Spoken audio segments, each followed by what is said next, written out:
Hoy comenzamos esta serie acerca de las palabras de Jesús desde la cruz y que nos lleva hasta el Domingo de Ramos y luego el Domingo de Resurrección.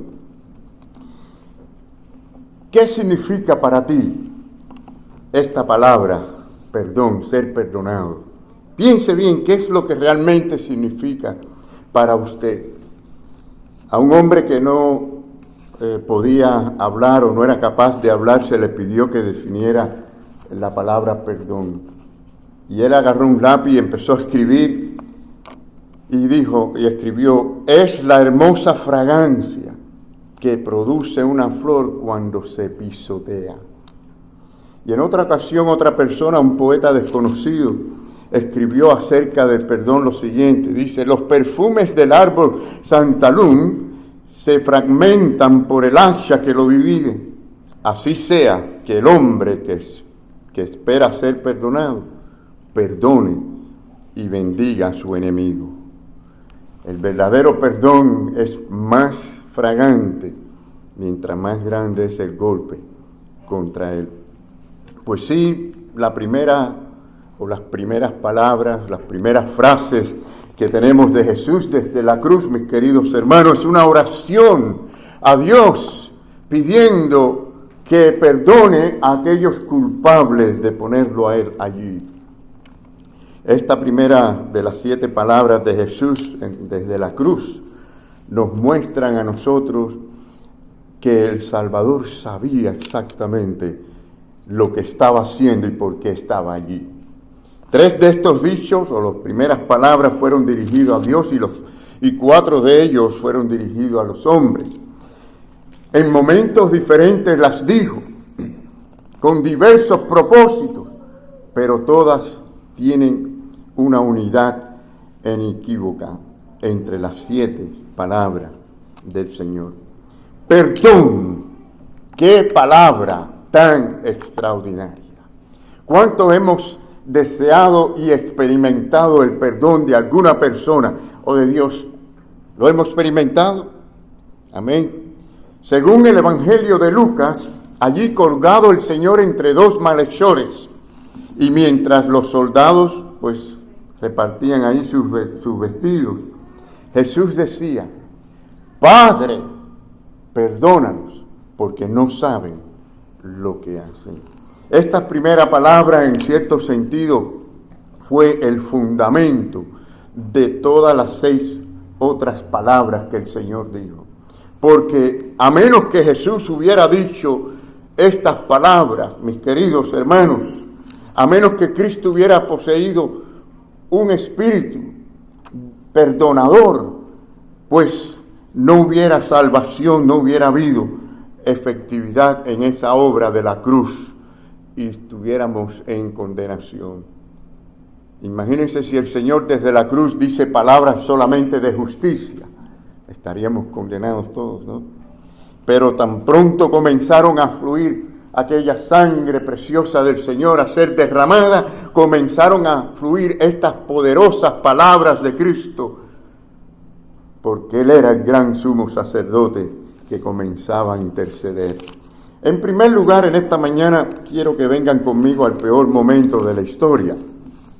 Yo sé que han habido muchos momentos malos, ¿verdad?, en la historia, y cada rato hay una tragedia, pero cualesquiera otras tragedias que el mundo haya presenciado, ninguna se aproxima a esta espantosa escena del Señor Jesucristo en la cruz del Calvario.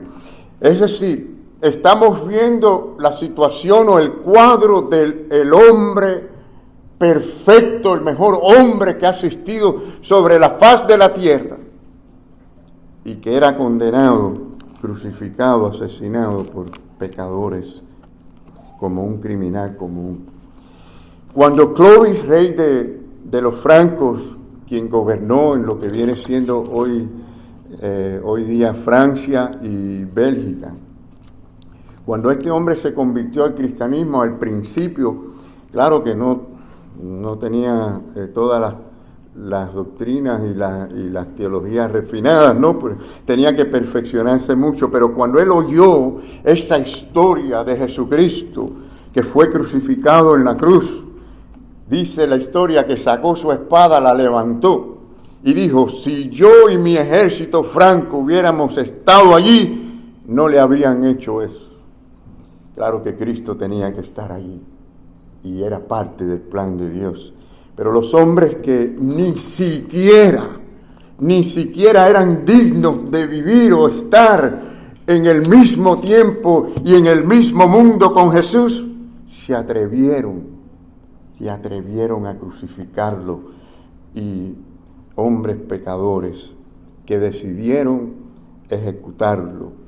¡Wow! ¡Qué caricatura tan oscura, tan negra de la justicia!, ¿verdad? Sabemos que en este mundo no siempre hay justicia, ¿verdad? No, ojalá hubiera más justicia, no, pero hay tan poca justicia a veces en el mundo, y gracias a Dios vivimos en un país de muchas leyes y justicia, pero no siempre se logra. Ahora, los hombres que ni siquiera eran dignos estaban allí crucificándole, y aquellos que cantaron Hosana, aleluya, pues también gritaron: crucifícale, crucifícale. Así que mientras aquellas burlas comenzaban o aumentaban y eran más y más degradantes, el Señor pues empezó a hablar palabras de misericordia y de perdón. Y esto es una petición a favor de los que estaban allí matándolo, pero también a favor de todos nosotros, porque en realidad Cristo estaba allí por cada uno de nosotros. En Isaías 53:12, yo quiero compartir este pasaje bíblico, porque fíjense, era una profecía que solamente el verdadero Mesías podía cumplir. Y dice: y fue contado con los pecadores, habiendo él llevado el pecado de muchos y orado por los transgresores. Qué hermoso saber que Cristo desde la cruz oró por ti, por mí. Que él pidió a Dios para que nos perdonara. ¿Cuántas cosas podía incluir esto en lo que es la obra de la gracia de Dios? Todo el significado de la cruz se resume en esta intercesión de Jesucristo. No solo debía ser inmolado, sino también debía brotar de su corazón el deseo de perdonarnos a nosotros y de satisfacer al Padre Celestial con este sacrificio como Cordero de Dios y interceder por nosotros. En Juan 3, el Evangelio de Juan, capítulo 3, versículo 17, dice: porque Dios no envió a su Hijo a condenar, sino ¿a qué? A salvar. Gloria a Dios por esto, que el Señor vino a salvar. En segundo lugar, Dios anula la ignorancia humana y el pecado. Dijo: perdónanos, porque no saben lo que hacen. Mucha gente cree que saben lo que hacen, pero no siempre los que creen que saben lo que hacen, verdaderamente saben. Y esta es una realidad triste. Y esto se aplica mucho cuando se trata de injusticia o justicia. Lo vemos alrededor del mundo, mis queridos hermanos, pero allí estaba el Señor Jesucristo en aquella cruz. El apóstol Pablo, viendo esta maravillosa obra de Cristo en la cruz, dijo: grande es el misterio de la piedad.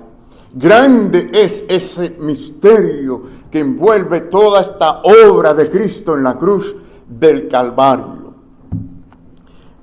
Bueno, qué verdad tan grande, mis queridos hermanos, qué verdad tan grande, porque en ninguna parte se ilustra mejor que cuando Dios tomó lo más cruel de la humanidad, y hizo de esto algo maravilloso, algo con propósito redentor. Solo Dios puede hacer esto.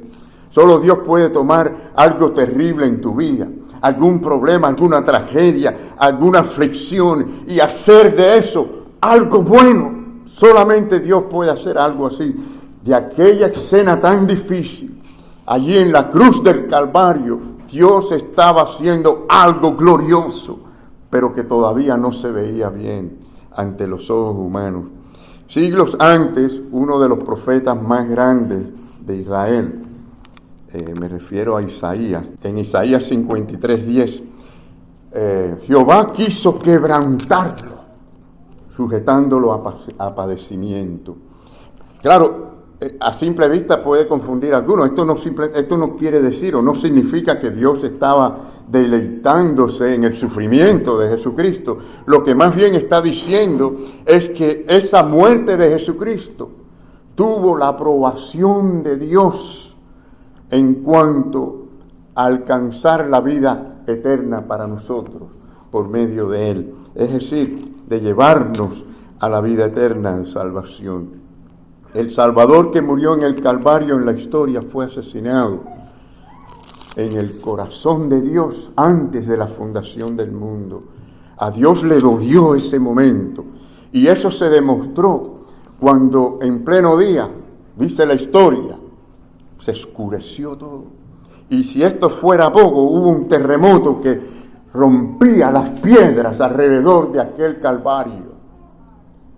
Por supuesto, porque allí estaba la roca de vida eterna siendo quebrantada, y aún las piedras dieron testimonio de que esa roca estaba siendo quebrantada. Tremendo momento en la historia. Dios tomó el odio humano y lo usó para demostrar el amor divino. Solo Dios puede hacer esto. Por eso cuando usted tenga un problema, tenga dificultades, piense primeramente que Dios está en medio de todo, obrando. Y mejor decirle, Señor, ¿cómo tú quieres que yo haga? ¿Qué es lo que tú tienes para mí? ¿Cuál es tu propósito en esta dificultad, en este problema? Dios toma estas cosas terribles y las convierte en algo bueno para nosotros. Porque Dios obra a favor de sus hijos siempre. Él está en ese proceso de hacer esto incluso hoy, contigo, con cada uno de nosotros. Saben que periódicamente Jesús ha sido llamado como el que era demasiado bueno para ser salvado de la cruz. Pero, y claro, Él no podía ser salvado de la cruz, porque era la cruz lo que iba a salvar al hombre. Por eso es que también hizo algo extraordinario al morir en la cruz. Miren, en el monte Calvario, en ese funesto día tan difícil, hubo 3 muertes y 3 tipos de muerte. Bueno, allí estaba un hombre que era pecador, pero murió en pecado porque rechazó el amor de Dios. Allí estaba también otro ladrón que murió, pero este murió perdonado porque en sus últimos momentos clamó por la misericordia de Dios. Y por supuesto allí en el medio estaba el Señor. Entre estos 2 ladrones murió por el pecado de los pecadores para que fuesen salvos. Lo que esto nos dice es que solamente Jesucristo calificaba, solamente Él. No hay religión, no hay profeta, no hay hombre, nada que pueda salvarnos sino Jesucristo, el perfecto Adán, el perfecto sumo sacerdote, el verdadero Mesías, el perfecto y único Cordero de Dios. Por lo tanto, la muerte llegó al pecador no arrepentido, y llega al pecador no arrepentido, como dijo uno una vez en un escritor. Dice que llega la muerte para el que no se arrepiente como el viento o el último viento del mundo, oscuro, estéril, desesperanzado.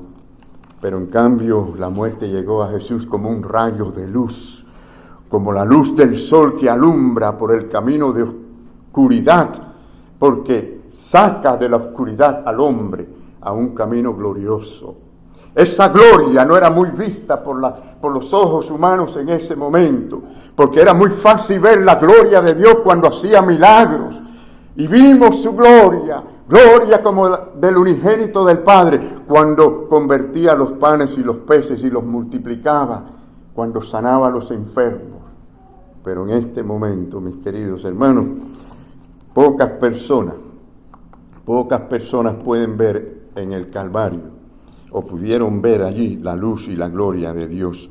Durante esas 6 horas tan difíciles, Jesús colgado allí en la cruz, sus ojos revelaron una gran gloria, aunque una inquietante gloria. Sí, mis queridos hermanos, muchos no lo pudieron ver, pero era allí la gloria de Dios también detrás de todo esto. Y la oración de Cristo para los que lo llevaron allí a la cruz era que los perdonara a ellos. Y también para nosotros, porque Cristo fue llevado a la cruz por nosotros, los pecadores. Cristo oró por ti y oró por mí. En tercer lugar, esto no es universalismo. Padre, perdónalos porque no saben lo que hacen. Estas palabras no establecen un perdón universal para todo el mundo. No importan las condiciones de cada persona. Bíblicamente, o sea, la palabra de Dios nos enseña, y las palabras de Cristo también, que la gracia de Dios se mostraba de la forma visible, precisamente en que el pecador se veía pecador y se arrepentía de sus pecados y ponía su fe en Jesucristo. Entonces no todo el mundo va a ser perdonado. Jesús, y la oración de Jesús siempre era contestada, pero en ese contexto. Padre, perdónalos porque no saben lo que hacen. Pero hay una exigencia en todas las Escrituras y es el arrepentimiento, el venir reconociéndonos pecadores. Esto es una práctica que todo creyente practica, ¿no?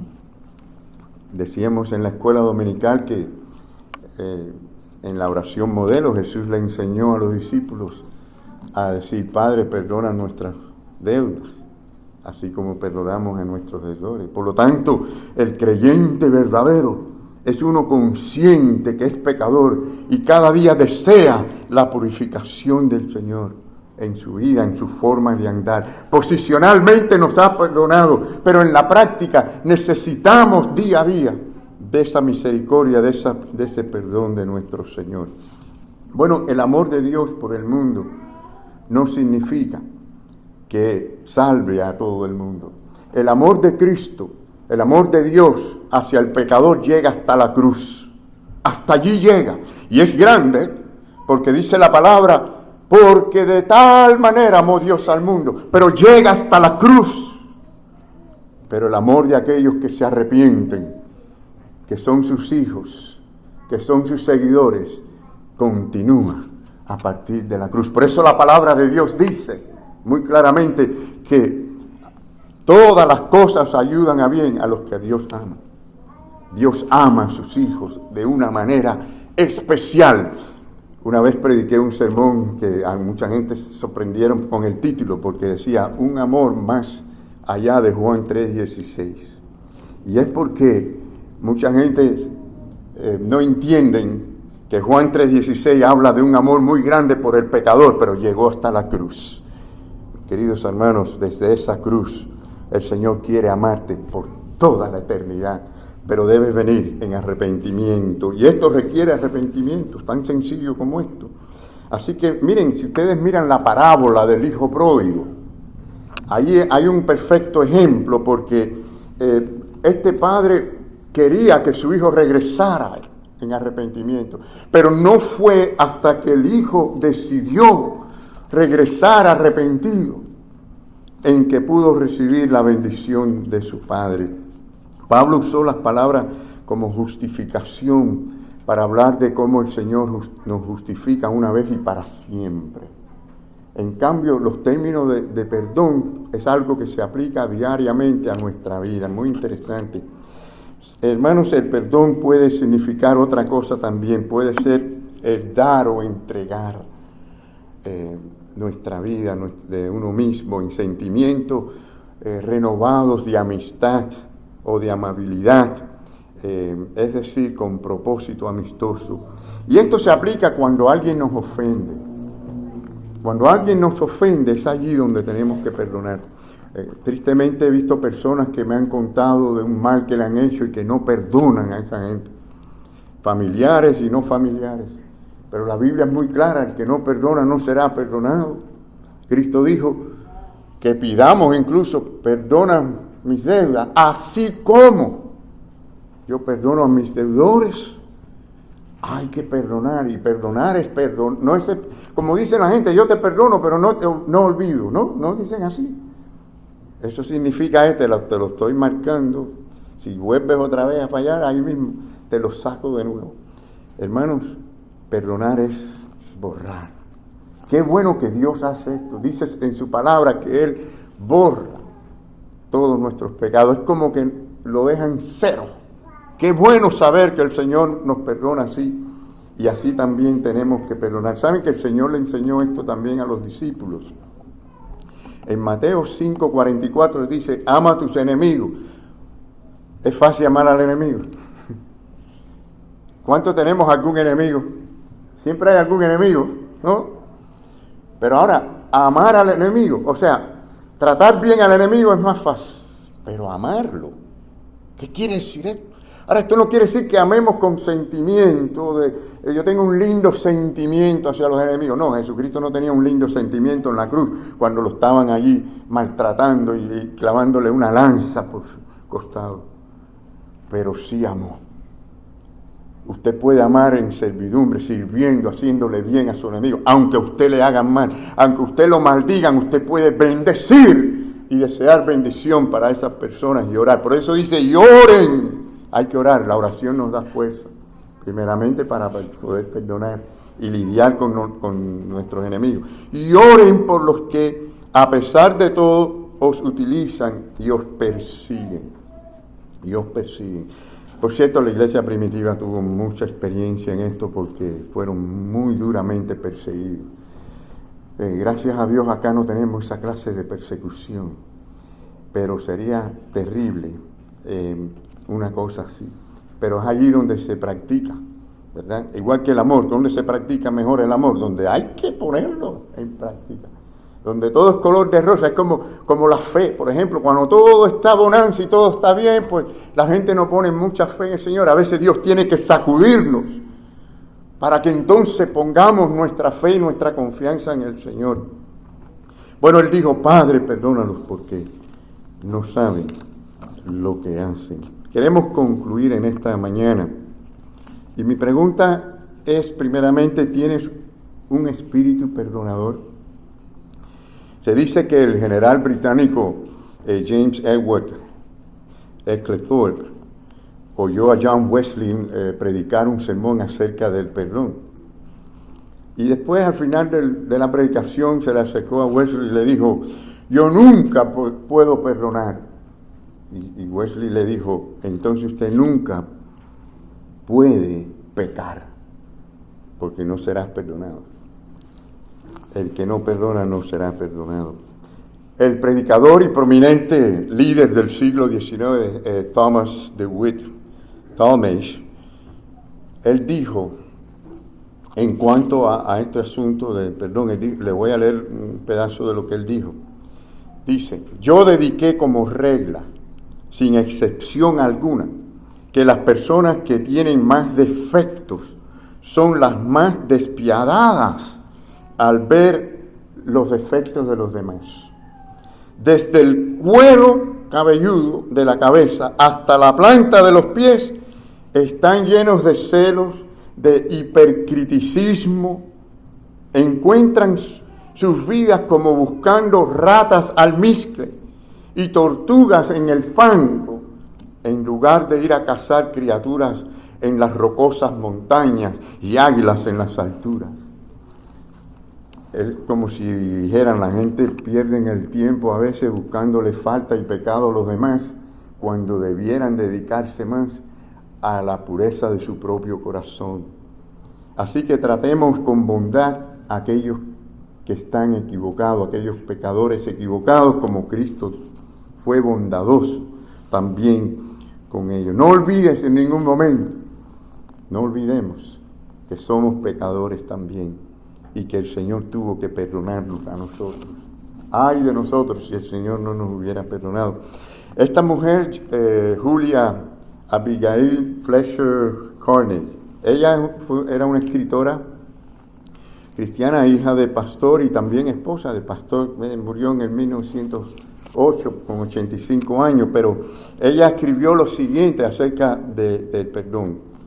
Hay que decidir, y termino con estas palabras, hay que decidir una palabra más sobre el perdón. ¿Eres una persona perdonada? Uno se convierte en un cristiano solo al experimentar el perdón de Dios a través de Jesucristo por lo que hizo en la cruz. La oración de Jesús no fue para que Dios guiñara su ojo ante el pecado de la ignorancia, ni fue tampoco petición de un perdón manta para cubrir el pecado de sus asesinos. Tampoco fue una petición para que Dios empujara el perdón en aquellos que no querían arrepentirse. Su oración fue una petición para que la condenación de los pecadores se mantuviera en suspenso, dando el tiempo y la oportunidad para que se arrepintieran y se fueran salvados. Dios ha hecho eso por ustedes, si aún no lo han sido todavía. No, el Señor lo que ha cancelado las consecuencias de la culpabilidad, pero ha puesto, no lo ha cancelado, pero lo ha puesto allí en el tiempo, en una espera, para que nosotros recibamos a Jesucristo como Señor y Salvador. Interesante manera de ver esto, ¿no? Es decir, que el Señor está esperando. Pero sí me gustaría decir, ni usted ni yo sabemos cuándo es nuestro último tiempo en este mundo. Ahí está la cosa. Nadie sabe, porque la muerte no respeta edad, no respeta condiciones. Cuando se trata de la vida eterna, tenemos que actuar con urgencia. Cristo nos llama a que vengamos a Él. Él dice, yo soy el camino, la verdad y la vida. Nadie va al Padre si no es por mí. Amigo que me escuchas, quizás por estos medios, si no tienes a Jesucristo todavía y la seguridad de vida eterna, yo te invito en el nombre del Señor que vengas a Cristo. Ven ahora. El Señor dice, venid a mí todos los que están trabajados y cargados, yo os haré descansar. Solamente Cristo te puede dar la paz en tu corazón, la seguridad de vida eterna. Nada más va a contar cuando pasemos de este mundo.